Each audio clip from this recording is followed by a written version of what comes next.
Hello, everyone. Welcome. Thank you so much for joining us for this conversation on healthy marriage and healthy divorce. I'm Keshet Star.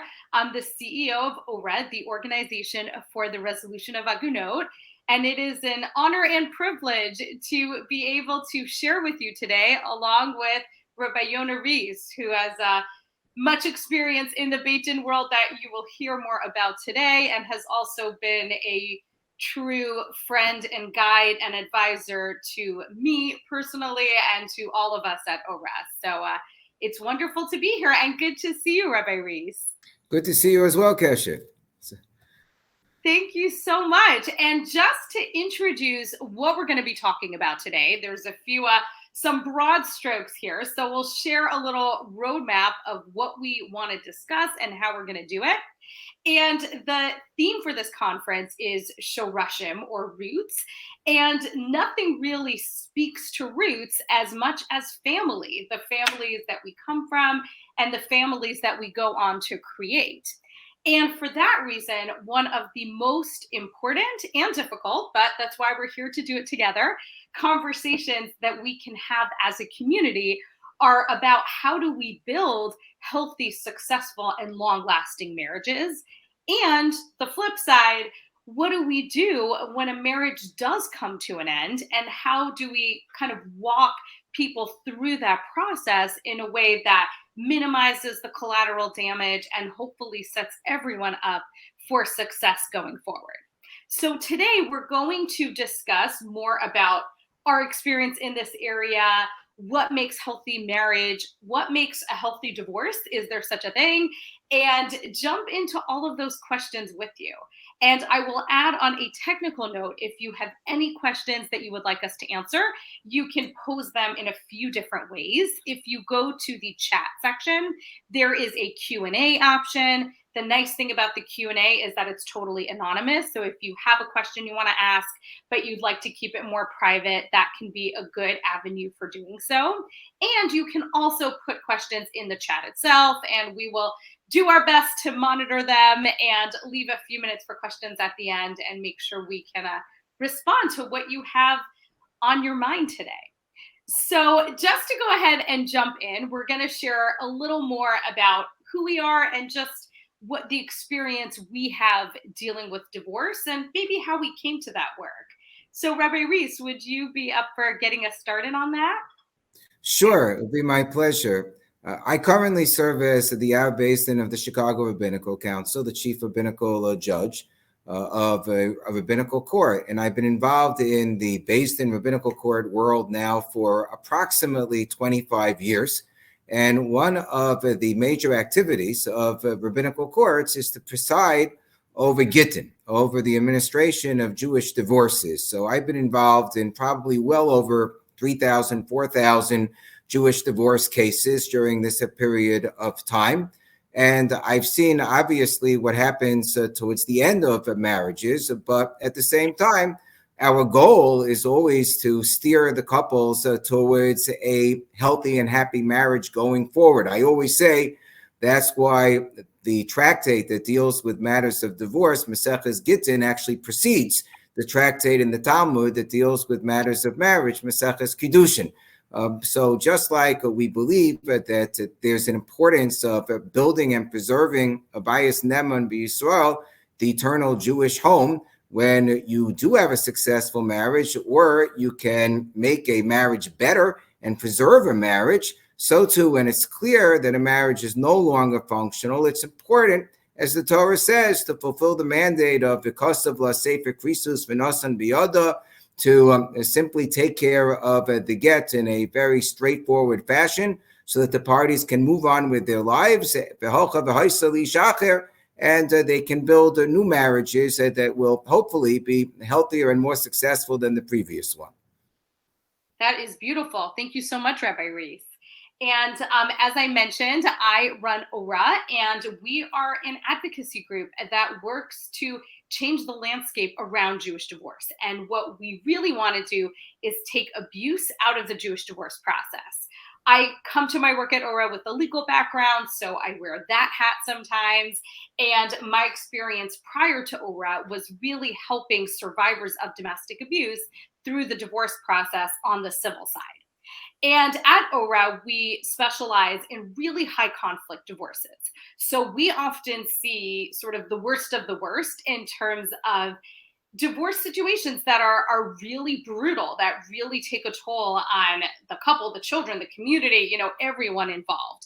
And so because of that, I spend a lot of my time thinking, first of all, how do we help the people who are struggling today, who need the help now?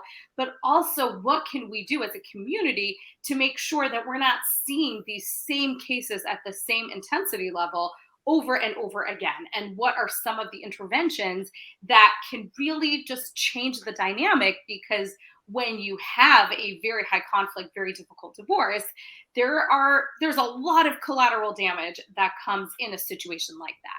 So we're going to get into the divorce piece shortly. But to get us started, as you pointed out, I think so wisely, Rabbi Reese, what this is really about at the end of the day, whether we're in sort of marriage land or divorce land, is the pursuit of healthy and fulfilling relationships. If one relationship is not ever going to get there, then how do we get you out of it so you have the potential to form a new relationship potentially? And one of my greatest honors at ORA is when I've been able to go to a wedding of a former Aguna and really see that in practice, that wow, she got out of this situation that was not working. And now she's starting a new relationship that should, bring a lot of joy and contentment and all good things to her life. And so starting with marriages, what makes a healthy relationship? And we use that term all the time, healthy relationship this, healthy relationship that. But if we have to deconstruct it, what are the ingredients that really create a healthy marriage and a healthy relationship? Would you get us started on that, Rabbi Reese?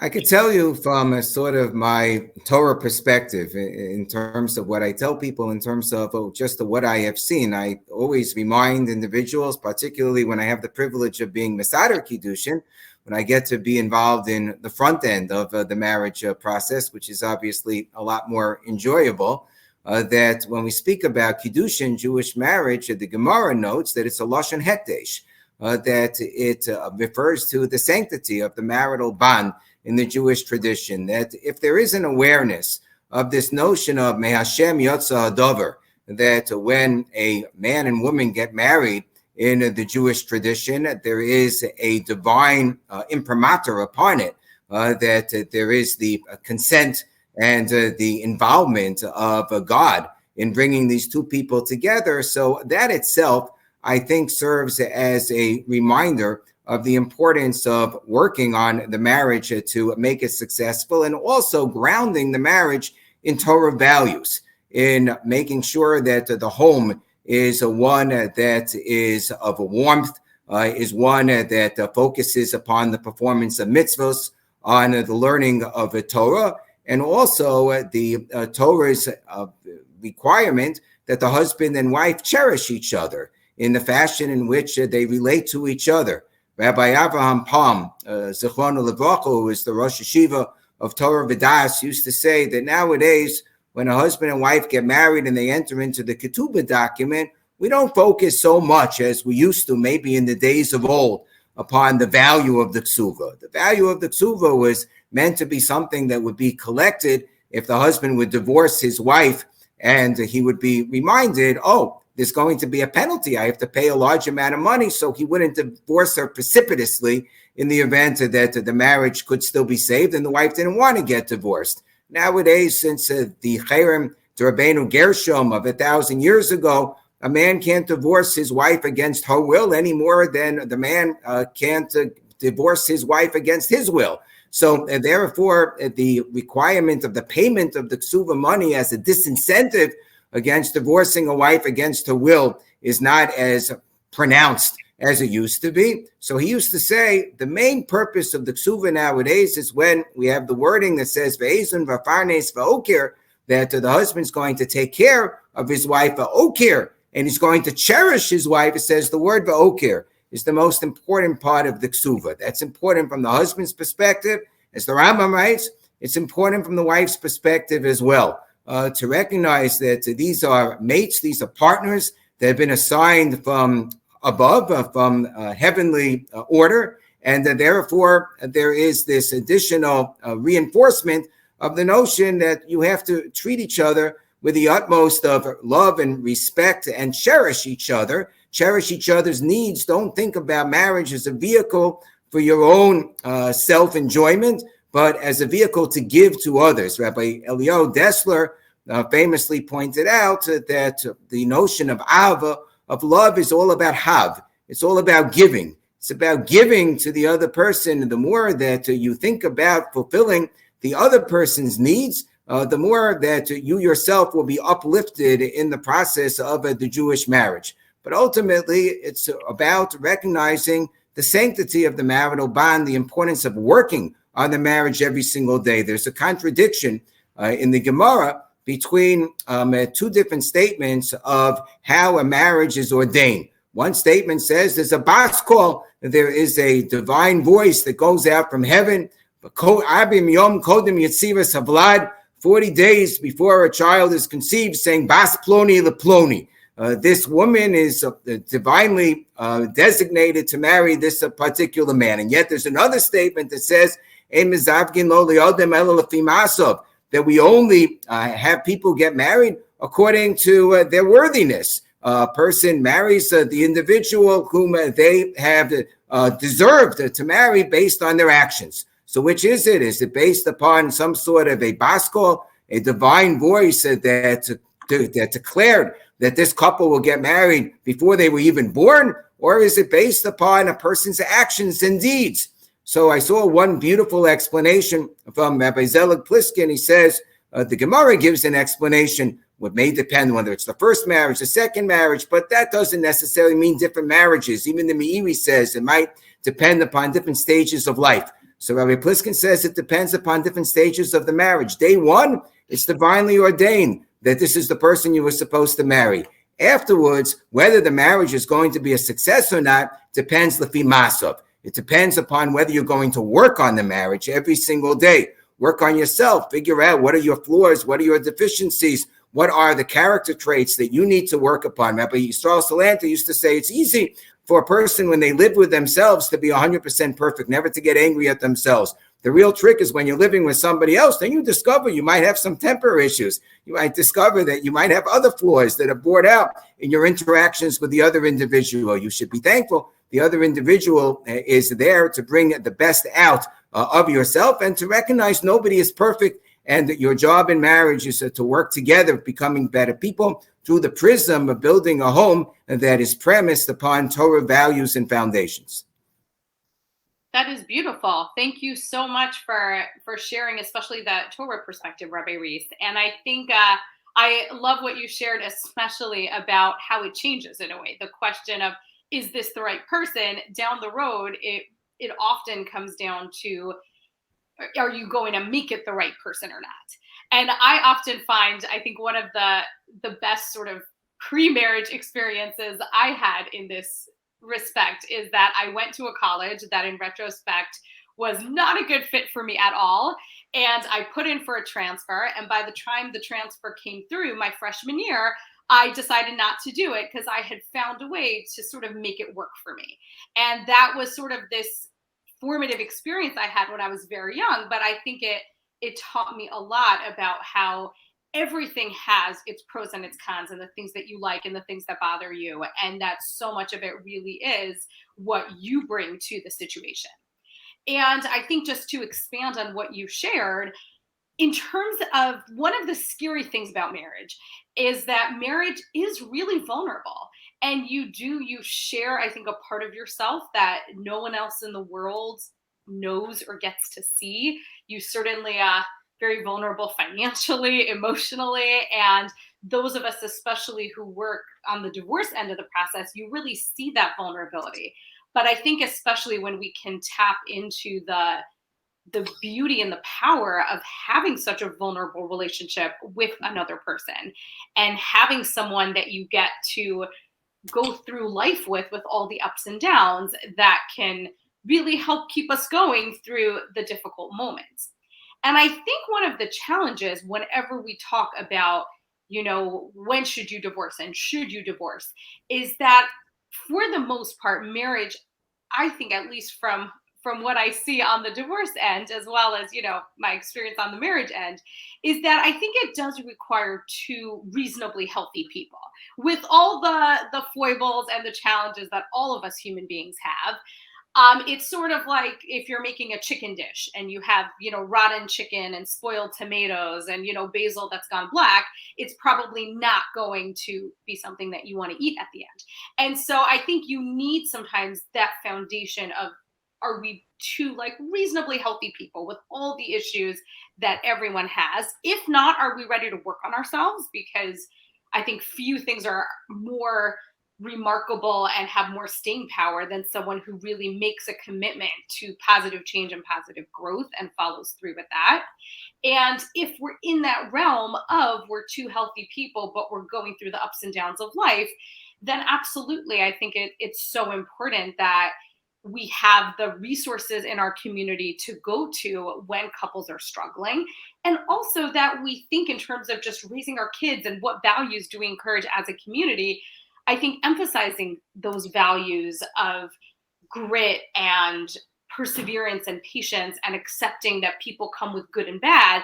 And the more we can develop those in other areas of our lives, I think it helps very much in marriage, with the caveat that as someone who works in the domestic abuse space, I always have to give that in some relationships, and these are, not necessarily terribly common.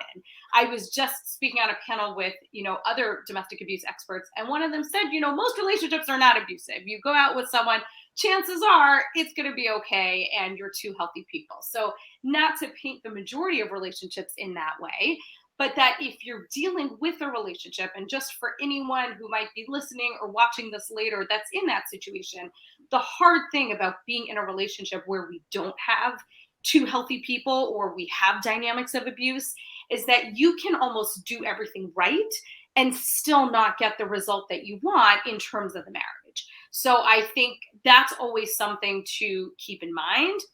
And I always tell people, semi-joking but semi-not, that people often ask me what impact my work at ORA has on my own marriage. And I always say it's been great, because I think I see so many really unhealthy situations that it's given me an enormous appreciation for the bracha of being with a healthy, good, with a good person with a good mindset. And that has given me the mindset that when things come up, you keep going and you work through it, because thank God we're two healthy people, and not everyone has those basic ingredients.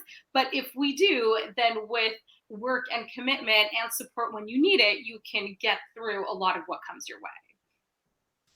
Yeah, I find that sometimes it's sort of frustrating that people will come to the Beis Din for a divorce when it's kind of too late in the process to save the marriage. And maybe if they would have had the right intervention and they would have had the right perspective, the right preparation, even before they entered into the marriage, they really could have had a much more successful marriage. And when we turn to them and suggest the counseling, the relationship has so broken down and so much deteriorated, and sometimes they're in the midst of an acrimonious civil divorce as well, that it's really too late to do anything to rescue the marriage. And that's kind of a tragedy, because I do believe, as you said, Keshet, that, unless there's an abusive situation or somebody has some type of very serious pathological, psychological problem, as a general rule, many of the marriages really can be saved if there is the right counseling and the right interventions early on. So I think that one of the things that our community really has to focus upon is to make sure that we have the right preparation in terms of Kala teachers, in terms of Chassan teachers, to prepare young couples, especially for some of the realities and challenges of a marriage, so that they will go in with a much more mature perspective. And secondly, to underscore the notion that even when one is with a decent, reasonable human being that they're building a life together with, of course, there will be bumps along the road. That's just the nature of life. Sometimes those bumps can be used to make the relationship, to make the bond even stronger, But the couples have to understand that they shouldn't panic as soon as they have their first fight, or as soon as they experience their first disappointment with the other spouse. The other thing that I find is a very serious warning sign when I am working with a couple to see if there's a possibility of shalom bayis. And obviously, we try to steer people in the direction of competent professionals when it comes to these matters, is when a person turns to us and says, well, I don't need counseling. It's just my spouse that really needs counseling. Everybody can benefit from counseling. It could be the other person does have problems, but every relationship involves two people, and there are ways in which each individual has to figure out how they can change their ways or refine their perspective to be a better spouse towards the other individual, even if they happen to be perfectly comfortable with themselves. That's not what marriage is all about. Marriage is about making sure that your partner is also perfectly comfortable with you, that you're perfectly comfortable with each other, that you can build a house together. That's one of the major drawbacks I find in people who sometimes get married a little bit late, is that they've gotten perhaps too comfortable with themselves. And it's difficult for them to see the vantage point of another individual. It's very important not to become too self-absorbed. Individuals who are too self-absorbed, when they speak about the problems with the marriage, they only speak about themselves in the sense of everything that they're experiencing and how they've been suffering and they've been hurting, how they have been treated badly by the other individual. So then you know that you have a serious problem if they're not able to think about their impact upon the other person, but it's all about them. That's not the ingredient towards a successful marriage or towards repairing a marriage that is in distress. I think that's very powerful. And I think the piece you mentioned as well about early intervention is so fundamental. And I actually want to come back to that later as well when we switch to talking more about divorce, because I think that's actually very fundamental. People often wait until things are very, very bad to get support. And sometimes it really is too late. It's, if you think about any medical situation, basically, a doctor is not going to tell you, why don't you give it a year? And once it's really in a bad situation, then come to my office and, we'll do some scans. You want to know as early as possible, because that gives you the most options and the most interventions. And so similarly, I think, again, there's been I think a lot of positive movement actually in lowering the stigma in getting counseling and getting individual therapy, couples therapy, whatever the case might be, because no matter what it is, people need support sometimes, and there are bumps in the road. And I find that in some cases you have relationships that maybe could have been saved, but they run into a difficult situation, a financial crisis, a child who is ill, any number of things where couples might need just additional support while they go through just a difficult life experience. It might not be enough to do whatever it is you've been doing until now. You might need something more. And so to really just encourage people, not saying you have, one fight you have to run to counseling, but if you're feeling like I'm not happy with my relationship the way it is, or I don't feel like I can communicate openly, or I don't feel like I have the tools to explain what I'm trying to say, or my spouse isn't listening, or I don't feel respected, or any number of things, to really get support. And that if you think you're in a situation where there's abuse and control and that more extreme shade of things, there are resources out there that can help you access counseling as well, just on your own, to have a space to talk about what you're experiencing. But to really just encourage people to get the support as early as possible at a premarital stage, if that's helpful and that's needed, because it usually, the situation is rarely helped by just pretending it isn't happening. And sometimes I find that the sanctity of marriage comes up when we're talking about divorce. And usually once we're in divorce court, it's too little too late to really repair the relationship. Where if we had more community resources, more funds that covered couples therapy for people who need it and can't afford it, any of those resources, it's too late to kind of show up while we're in the middle of a divorce and try to reconcile. A few people will be able to do it, but I think for many people, it's just past the point where they can really attempt that and be successful at it. So just get the support, I think, is huge. 100%. No, but Melech Shechter, who's the father of Herschel Shechter Shlita. So Melech Shechter, Zecher Tzadik Levacha, was a Mesader Gittin. He officiated probably over 1,000 Gittin over the years. And every single time that he would officiate it again, and I saw this with my own eyes, he would always ask the couple, are you sure you really want to get divorced? Such a nice fellow, such a nice woman, maybe you could really work it out. And I asked him whether this ever worked over all of the decades that he would ask this particular question. So he said there was one time he managed to get the couple back together. So he figured even for one time, it was worth asking the question every single time. We don't really have that practice because it's kind of clear when they've shown up that we've tried and explored all the avenues to bring them together. But he was really emphasizing the important point that we do try to save a marriage when it can be saved. But you also made a very important point before, which is that if you are dealing with an abusive situation, then it's obviously a mitzvah to unravel the marriage as quickly as possible and to enable the abused party to escape the clutches of their abuse as quickly and as effectively as possible so that they not be in that type of a predicament. And it's very important for the community also to have the resources to assist individuals who might be in a domestic abuse situation, which is a very dangerous thing, and which we take very seriously at the Beis Din, and we view one of our important tasks as really being able to emancipate people from that type of an abusive predicament. Thank you so much for sharing that, Rabbi Reese. And I will say, this might sound strange, but I've always felt very lucky to be part of a spiritual tradition that allows for divorce, because many do not actually. And I think it says something about sort of the nuance and the thoughtfulness of the halachic system, that it recognizes that while we have a tremendous value in saving marriages and we want to make our healthy marriages as strong and as long lasting as we possibly can, there are these sort of segment of cases where it is really best for everyone to end the relationship. And thank God we have a mechanism in Jewish law that allows us to do that. And that it can be very confusing to know which one you're in sometimes, which is why I think getting that individual support can be very important.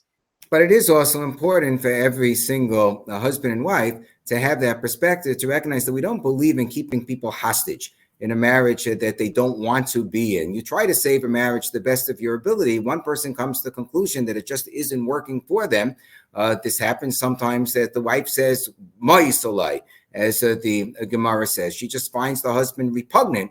So the Rambam writes that we don't have the model in our religion of a captive-captor type of a marriage situation where a man can keep the wife in the marriage as a captive of his that he is simply subjugating under his will. That's not our model of marriage. Our model of marriage is that it has to be a willing relationship, and that you give the person the security to know that they have a way out. If for whatever reason it's not working, for whatever reason it can't be repaired, it can't be saved, that's an important part of our tradition as well. Thank you for sharing that. I think that's certainly very relevant to the work we do at ORA, and just a very important perspective. And I would say, before we shift to talking more specifically about divorce, any thoughts, Rabbi Reese, on, especially again, having seen so many couples on the other end of this process, what advice or guidance would you have for people going into marriage, for what to think about, what to look for, what to, if you see that, run the other direction, anything that you want to share with our audience in terms of that dating process and what to have in mind as you go into marriage? I always tell people that they have to think about the long term. And not just kind of who they're looking to marry to walk down the aisle at the wedding. You have to think not so much about how you're going to impress yourself or impress others with the chassan or the kala who's walking down the aisle at the wedding, but who do you want in order to walk down the supermarket aisle during the marriage? You have to think about who's the person that you want to have a conversation in the kitchen as you're preparing for Shabbos. Who's the person you want to have a conversation about your values of how you're going to raise children together? Who's the person that you wanted to be there when you're going through a difficult time in your life and you need somebody to consult with, somebody who's going to be understanding of your feelings, of your needs. Who's the person that you want when you're going to become old, and it's not all just about materialistic outward appearances. When a person's 90 years old, 100 years old, and so forth, who's the person whose neshama you love? In terms of your affection for their spiritual essence. That's also part of the idea of the hekdesh, of the spiritual epicenter of the Jewish marriage. So I tell people that's what you really have to think about. Sometimes people get too carried away with outward appearances. Obviously, you have to have some sense of chemistry in order to fulfill the mandate of V'ahavta l'reacha kamocha, like the Gemara says. If a person is repulsive to you, so you're not going to be able as easily to be as loving. But don't overly emphasize the externalities. You have to emphasize more the qualities that, for example, Eliezer was looking for when he was dispatched to find an appropriate shidduch for Yitzchak. He looked for a balas chesed, for a person who exhibited great kindness, which is what he found in Rivka. And these are the qualities that should be looked for, whether one is searching for the right wife, whether one is searching for the right husband. You have to search for the requisite character traits of the person that you just want to share a life with, building a home together, having children together with, raising children together with, getting old together with. So I don't know why this is. I don't think people really spend enough time thinking about that when they're dating. And if they would spend more time thinking about that, thinking about who do they want to get married to, as opposed to who do they want to have a wedding with. So then I think that marriages would probably be a lot more successful, a lot more of the time. Thank you so much, Rabbi Reese. I am nodding along with you. I think that is very powerful and very true. And I actually remember just thinking that when I was first married, that you have this, when you're dating, the relationship is public. So you think a lot about what your relationship is like in public, or how other people react to it, that sort of thing. When really 99.9% of the time you spend together, often as a married couple, and usually all the important, interactions you have with each other are much more kind of normal everyday life. And I think people do underestimate, sounds silly, but just the value of liking each other, not only, admiring and respecting, but also, or being impressed by each other, but also just enjoying the other person's company, having a sense of humor, being able to get through the, nights where the kitchen is a disaster and the baby's throwing up, and to treat each other kindly and respectfully and navigate that, as a team. And I think that is so fundamental. And I think as well, that sort of keeping in mind that baseline need of we need the two healthy people. And so on our end, we want to be reasonably healthy people. And I think there is sometimes a feeling that marriage is this giant, miraculous, Band-Aid that's going to solve the things we're missing or the things we're struggling with. And usually it's the opposite, in that a marriage brings in a whole new dynamic, where if it's not working before, it's unlikely to suddenly start working with the added complexity of another person in the relationship. So to kind of be honest with ourselves about where we are at and what support we might need before we're in a healthy enough place to really go into marriage with the commitment and the effort and the skills that it deserves. And also to just look for that healthy person ourselves. Red flags and what to look for and what are signs of abuse are, a whole other Megillah. So just in the interest of time and scope, I won't go into all of those now, although there are great resources online you can look at. But I do think that sometimes we kind of have a gut that this person isn't so healthy, or that this relationship, something about it feels weird, feels wrong. We're just not in sort of the deepest part of ourselves, when we're up at 2 a.m. thinking about it, it really doesn't feel right. And I think it's always important to just pay attention to that gut. And if something looks really good on paper, but it feels off somehow just inside you, to look into that further and to just pay attention to those feelings and those reactions, because I think it does come down to that that comfort level with the person that gives you the strong enough basis to then work through all of the ups and downs and the challenges and the disagreements and everything that comes with marriage. Right. And it's also important to go into marriage with a sense of healthy self-esteem. Yeah. There's a difference between self-centeredness, which is an unhealthy quality, and self-esteem, which is, I think, an essential quality. People who don't have the requisite self-esteem might end up marrying somebody who's constantly putting them down because they think, oh, well, I deserve to be put down. That's a terrible thing. Do not ever marry somebody who puts you down.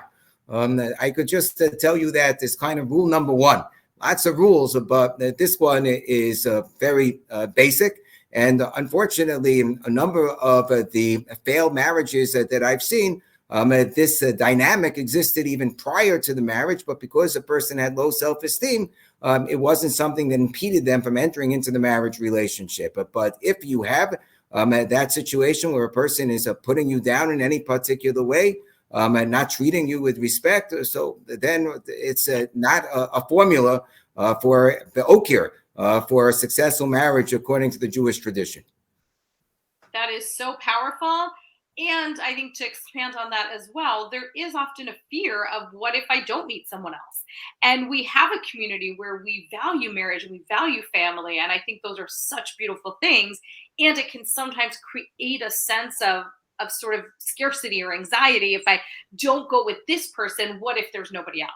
But I think what many of us can say who work on the divorce end of it is that if it's not a good situation, we really don't want to see you go into it because you think there's nothing better, that it often ends up, worse than people expect. And that doesn't mean you have to have a list of 85 characteristics.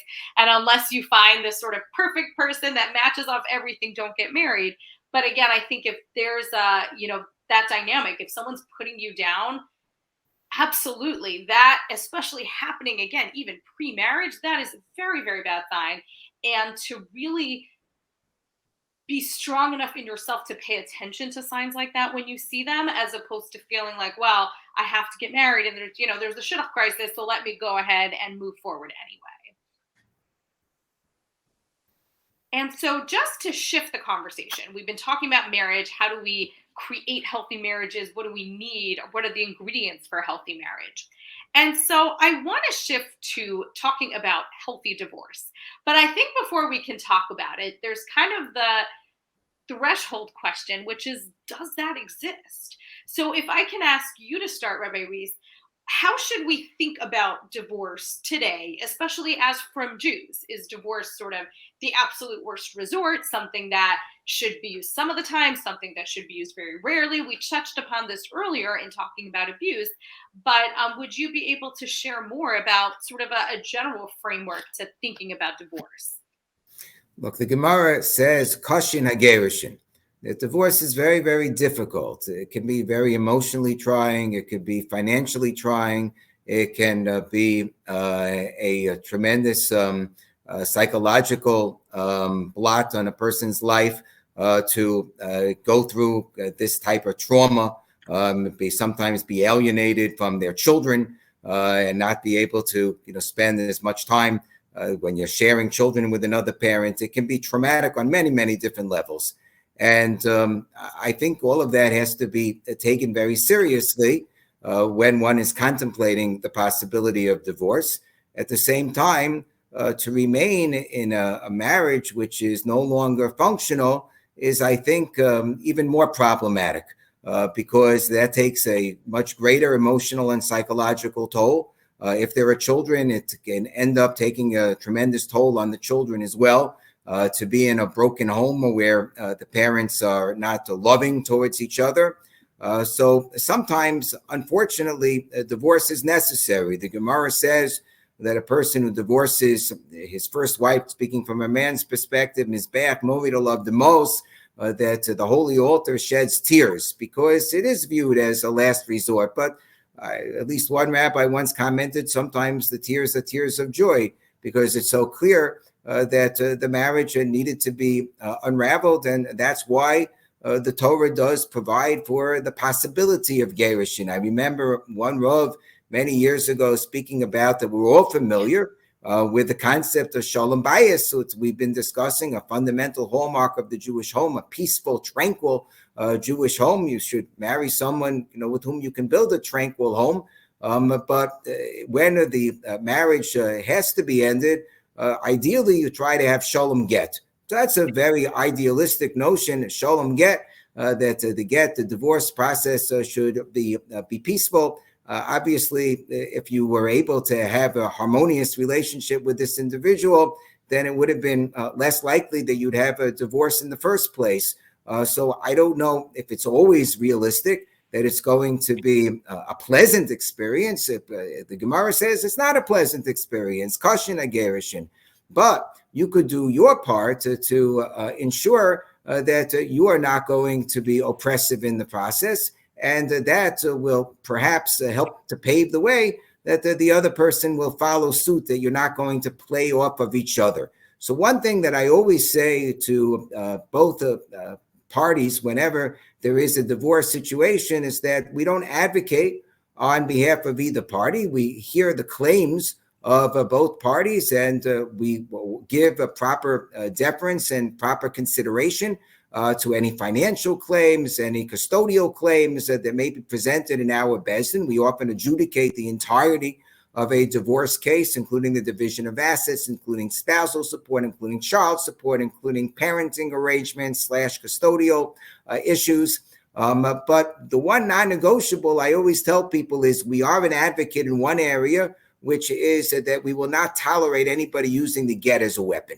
When it comes to the fact that there is a requirement according to Jewish law, when it's clear that the marriage can't be salvaged, for a get to be given so that the parties can move on with their lives, it is absolutely reprehensible and repugnant to use that Jewish law requirement as leverage or as a weapon against the other individual. You have a financial claim, you can raise your financial claim. You have a custodial claim, you can raise your custodial claim.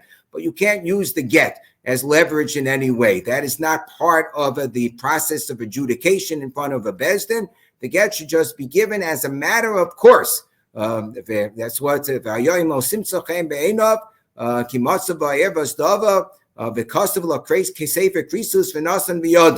Torah says that when, for whatever reason, a marriage breaks down, it doesn't say the get should be used as a weapon in terms of getting as much as you can. No, it just says because of law, sefer krisus v'nasam biyada. You sit down, you write a get. You give the get to speaking to the husband, to the wife accepts the get from the husband, and you move on with life. So this is a very important ingredient from the perspective of the husband, from the perspective of the wife, from the perspective of their family members, from the perspective of their friends, from the perspective of their attorneys, from the perspective of their rabbinic advocates, if they have any, to recognize this fundamental principle that it is a desecration of the sanctity of our tradition, to utilize the get in an abusive fashion. The get is a mitzvah. It's not meant to be a vehicle of abuse. So this is something which I view as an absolute non-negotiable for a smooth divorce, or at least for a divorce to be as smooth as possible, that the Jewish element of the divorce should only be in the realm of that it should be done in a peaceful and simple, straightforward fashion. Marriage is over, get is given, move on, take care of everything else separately. Absolutely. I could not agree more. And I think this really, I actually feel one of the reasons I'm so passionate about this topic, healthy marriage, healthy divorce, is that it does connect so much to our work at ORA. One thing that really struck me that you shared just now was sort of referencing a broken marriage in terms of a marriage that is actually still together. And I think that's a really thoughtful point, in that we often think of divorce as what breaks the marriage, but in some cases it is. But I think there are also situations where a divorce is more like, calling of time of death in a way. That, sometimes the marriage is already broken, and it's really, this home is not, it's sort of the opposite of that peaceful, tranquil home that we want to build, that it's a conflict-ridden, anxiety-filled space, and that while divorce is no one's sort of plan A in life, I've yet to meet someone, planning to get divorced when they grow up. It's something that is sometimes sort of the necessary step in response to a relationship that really is broken down in a place where it can't be repaired. And one statistic that I always find interesting in this work is that while the Orthodox community has overall a much lower rate of divorce than, the rest of the United States, we actually have a fairly high rate of high conflict divorces. So when we get divorced, we really go at it. And I think there's a number of factors that go into that, but I do think the get can often play into this, where there can be a lot of fear around the get. And then if it gets used as leverage or it's delayed or threatened, I've seen so many situations where then the other person reacts by, emptying a bank account or doing other things to protect themselves. And it's kind of this cycle of animosity. And everyone, if you almost imagine two castles and you're pulling up the moat and, protecting the fortress, there's sort of this sense of this person's out to get me and I have to protect myself, which then leads to a very acrimonious divorce. And what is so terrible about those is that if you don't have kids, you can get this done and move on with your lives. But if you have kids together, you really, really can't.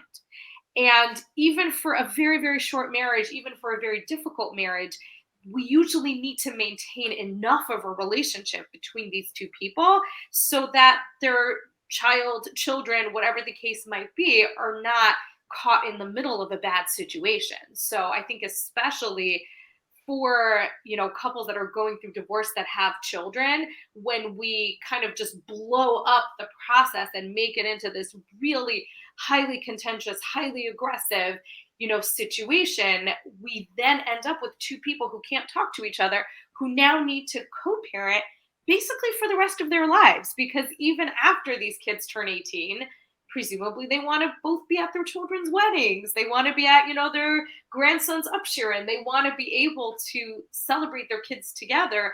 And unfortunately, I do see so many, relationships where it's so broken by the time they get out of the divorce that the children spend the rest of their lives constantly like, okay, Abba's going to come from 10 to 11, and then mommy's going to come from 11 to noon. And everything is sort of working around it, which is such a burden for the next generation. Right. I will say on perhaps a little bit more of a positive note, when you do have that sad situation, when a marriage does have to come to an end, it couldn't be saved for whatever reason, there are many couples, many families within our communities who really have been successful at working out an agreement and an arrangement with the children, with the parenting and so forth, so that the children have been led on a healthy path in terms of the parents not fighting in their presence, the parents really at least getting along with respect to the continuing parenting responsibilities that they have even post the divorce. There is a way in which it can be done successfully, and I think that you and I are probably much more involved in the less successful cases, the cases that lead to aguna situations and, things of that variety. But there really are a number of families that, that I've seen, in the school systems and so forth, with my wife teaches and the like, where they really have worked out a good, modus operandi. So it really can be done. I could say that from the Beis Din's perspective, one of the ways in which we try to bring that about is when couples are going through a divorce. And we have a number of these types of cases, even on an ongoing basis, where they really wanted to work out their differences in Beis Din as opposed to court. A couple of reasons for that. Number one, the halakha is that you're not supposed to litigate a divorce case in a civil court because technically it's a litigation between two Jewish parties, and therefore it's supposed to be resolved in Beis Din as opposed to a civil court. Number two, it's a lot less expensive to resolve the process in Beis Din than to go through civil court, where people sometimes can spend not only years in court, but hundreds of thousands of fees in terms of paying for the lawyers and the like. But what we try to do when they come to us is to resolve matters through mediation. Mediation means where we try to assist the parties at reaching an amicable settlement between themselves, where they don't have to feel like it's foisted upon them. that anybody has to be a winner or a loser, where everybody basically can be a winner because they all figure out, with the assistance of the Beis Din and the Beis Din mediators and so forth, what is the most practical resolution, how to give a little bit in order to achieve their goals and maintain a parenting role that they are comfortable with and so forth, and to work things out through a mutual resolution. In fact, a type of model that has become much more popular over the past few years, at least at our Beis Din in Chicago, has been mediation/arbitration, where the parties sign a meet-arb agreement in which they sit down with a mediator at the Beis Din to try to resolve as many issues as they can. And whatever issues remain unresolved, because at the end of the day, even if they're able to agree upon 80% of the pie or 90%, there'll still be 10 to 20% of the issues that they may not be able to resolve. So rather than have the whole thing just completely fall apart and go back to square one, we're able to just have a separate standalone arbitration process where a decision is handed down for those remaining 10 to 20% of the issues, so that they're able to resolve as much as they can together, and they trust the Beis Din to take care of the rest. And then their lawyers incorporate the final decision into a comprehensive divorce settlement agreement, what we call here marital settlement agreement, that just sets the roadmap for the future. But they feel like that they themselves have played a major role in terms of bringing about that resolution, and that helps to pave the way for a more peaceful future. Absolutely. And just to answer one of the questions in the chat, which is, do you think lawyers sometimes exacerbate the acrimony? I think, and again, being both lawyers ourselves, but I think one of the challenges of the legal system is that it is structured as an adversarial process. I'm arguing for this side, I'm arguing for this side, and in the argument between us, sort of the truth or the most just option will emerge, and that adversarial dynamic can have a negative impact, on the relationship. And we are seeing a shift also on the civil legal side of just more alternative ways of doing things, whether it's going to, Beis Din, going to mediation, going to arbitration. There's a process called collaborative law where everyone signs a document promising that they will not go to court. And if they go to court, they will have to start over with new lawyers. And that way it's a little more, a little less personal than mediation for situations where mediation isn't right, but it's not quite litigation. So I think it's really changing. And I often find, just speaking to people going through divorce, sometimes people will be upset with their lawyers and they'll say, my lawyer's not yelling enough. I don't think they're doing a good job.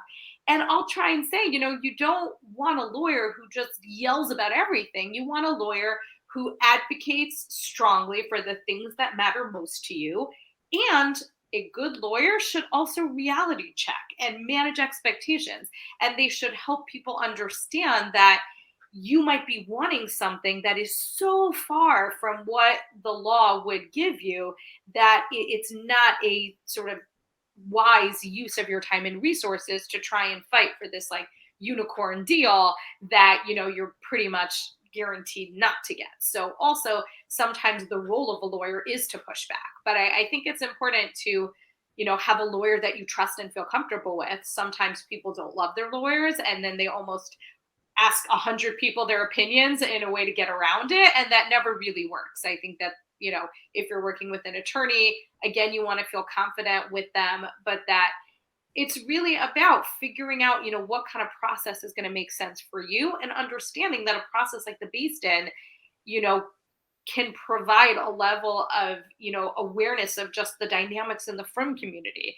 If you have two parents that can't agree on where to send their child to school, a lawyer is not going to know the difference from, Beis Yaakov of Bobov to, Frisch or like a modern Orthodox high school. They don't necessarily know the dynamics, where a Beis Din can be very effective in suggesting alternatives that meet in the middle and really helping them figure it out. So there can be, again, a lot of benefit in doing something out of the box or out of the sort of traditional court model in the way that we often think about divorce. Yes, and I would encourage people, to take advantage of those alternative avenues, particularly the Beis Din avenue, because this is an area where the Batei Din have been working hard to develop their expertise. not only in terms of the halakhic expertise, obviously, of overseeing the get and understanding the halakhic issues that are pertinent upon divorce, but also understanding sort of the secular landscape, the customs that are out there in a general society, whether in terms of equitable distribution, whether in terms of the expectations of child support and how one makes those calculations and the like, so that the Batei Din can really work together with the attorneys at what I would also describe as essentially a collaborative process, particularly when we're dealing with custodial issues as well. In most states, the Beis Din doesn't really have authority to issue an enforceable decision when it comes to custodial matters. We would issue a decision, even if the party signed an arbitration agreement and one party didn't want to comply with the decision, they would have the right to conduct a de novo litigation in the civil court without our decision being enforceable based on the parens patriae principle, that only the courts really know what's in the best interest of the children. This isn't the case, by the way, in all states. In New Jersey, for example, a Beis Din or any other arbitration tribunal can be empowered to issue a binding decision when it comes to custodial matters. So it's important to know about that. They actually changed the law during the time, coincidentally, when we, at that time, I was at the Beis Din of America in New York, were dealing with a very contentious divorce case with all kinds of custodial issues. And the husband wanted to bring the case back to court because he didn't like some of the decisions that the Beis Din had made. And the court said, the Beis Din is doing such a good job. Why should we overstuff our docket when they're able to handle it themselves? And about a month later, the Supreme Court of New Jersey issued a decision saying, from now on, arbitration tribunals can handle custody disputes. So, I don't know if there was a relationship, but I'm just saying. But the way in which we're able to issue decisions in those types of cases with custodial disputes is basically based on the collaborative arbitration model, where the parties and their attorneys essentially agree that they're comfortable enough with the Beis Din process that they're going to abide by our decision. It's not worth it for them to relitigate somewhere else. That they respect our process. They respect the child therapist experts that we use to help us come to our decisions and the like. And they agree that they're going to incorporate our decision into a marital settlement agreement that will be signed by the parties. And then it will be capable of enforcement by the courts as well. Absolutely. And the interaction between the civil court and the Beit Din can often be a source of confusion because they're both complex systems, and how do they work together? And I think the role that many of us play, the different Batei Din, at ORA, we have a Jewish divorce hotline that people can reach out to, is just helping navigate that and helping people figure out, for my situation, what might be a way of doing this that makes sense and that meets my needs, even if it's a little out of the box, not the way that everyone else I know has done it.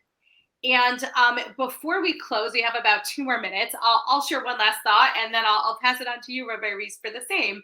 But I think one of the most important things to keep in mind with divorce, especially if you have people that you know and love going through it, is that the ultimate goal is to get people out of this conflict so they can build a new chapter of their lives with all the peace and the tranquility and the success that we all hope for.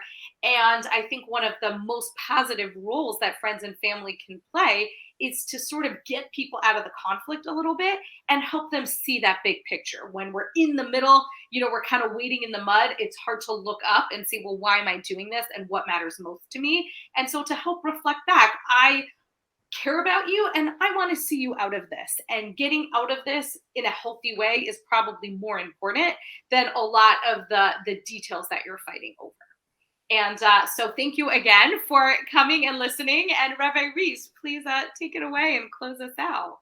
Look, we always wish everybody when they get married the bracha, the blessing, that they should build a bayis ne'eman b'Yisrael, that they should build a faithful home in the Jewish community. The Metzudas David, I think, explains that bayis ne'eman also means a bayis shel kayama.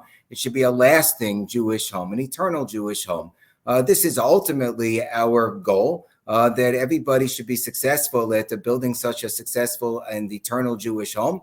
I think it's our job as a community, when people are going through the travails of a divorce, to recognize that we're affording them the ability to go forward and to build a bayis ne'eman b'Yisrael in the future. but it's really incumbent upon us to provide all of the tools that are necessary from a young age to enable people, when they do get married, to have a successful, blossoming, successful, beautiful marriage. And that part of that is also this notion that Ne'eman stands for the notion of faithfulness, that husbands and wives should be faithful towards each other, not only in terms of their allegiance towards only being with each other, but through having a care and concern for each other's welfare, and also marrying somebody for whom you really have that sense of affection, that you would want to always have a care and concern for them,